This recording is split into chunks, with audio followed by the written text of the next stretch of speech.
بالکل سامنے دیکھیں اپنے الٹے ہاتھ کی طرف جو پہاڑ کے اوپر آپ کو مسجد نظر آ رہی ہے، اس جگہ پہ ہمارے نبی پاک صلی اللہ علیہ وآلہ وسلم کا خیمہ مبارک ہے۔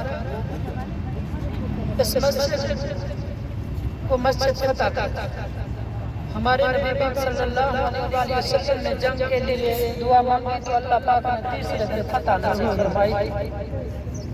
یہ جنگ بغیر کسی نقصان کے فتح ہوا، کوئی نقصان اس جنگ میں نہیں ہوا، اس لیے اس مسجد کو مسجد فتح کہا جاتا ہے۔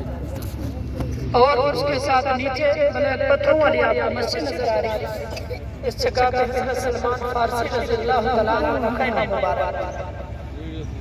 اور یہ بڑی مسجد آپ کو نظر آ رہی ہے جامعہ الحمدہ کے نام سے، اس جگہ پہ دو خیمے تھے، حضرت ابوبکر صدیق رضی اللہ تعالیٰ عنہ کا خیمہ مبارک اور حضرت عثمان غنی رضی اللہ تعالیٰ عنہ ذی النورین رضی اللہ تعالیٰ عنہ کا خیمہ مبارک۔ پہلے اس جگہ کے ساتھ خیمے تھے، پھر ساتھ چھوٹی چھوٹی مساجد بنا دی گئی، اس لیے سب مساجد کہا جاتا ہے۔ اور سامنے پہاڑی کے اوپر تو آپ کو مسجد نظر آ رہی ہے، اس جگہ پہ حضرت علی مرتضیٰ شیر خدا رضی اللہ تعالیٰ عنہ کا خیمہ مبارک تھا۔ اور اس پہاڑی کے کونے میں آپ کو ایک بلیک کلر کی گرل نظر آ رہی ہے، یہ ہاتھا بنا ہوا ہے چھوٹا۔ اس جگہ پہ خاتون جنت کے شہزادی حضرت بی بی فاطمہ زہرا رضی اللہ تعالیٰ عنہ کا خیمہ موجود ہے۔ جنگ کے دوران اس جگہ پہ 7 خیمے تھے، 7 چھوٹی چھوٹی مساجد۔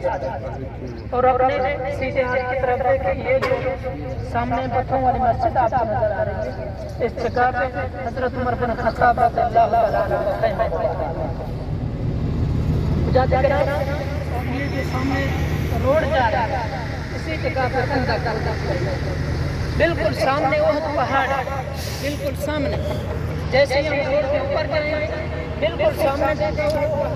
الحمدللہ مدینہ پاکس من زیارتن خاطر آمت اور گۄڈنِچ زیارت تت جائے یتھ جائے جنگ خندق گومت یتن خندق کھنتھ اور یتھ 7 مساجد یتھ ٲسمٕتۍ تمہِ ساتہٕ خیمہٕ لٔگِتھ اور ییٚتٮ۪ن خیمہٕ اوس لٔگِتھ تتٮ۪ن ونکٮ۪س مسجد پاک حظ۔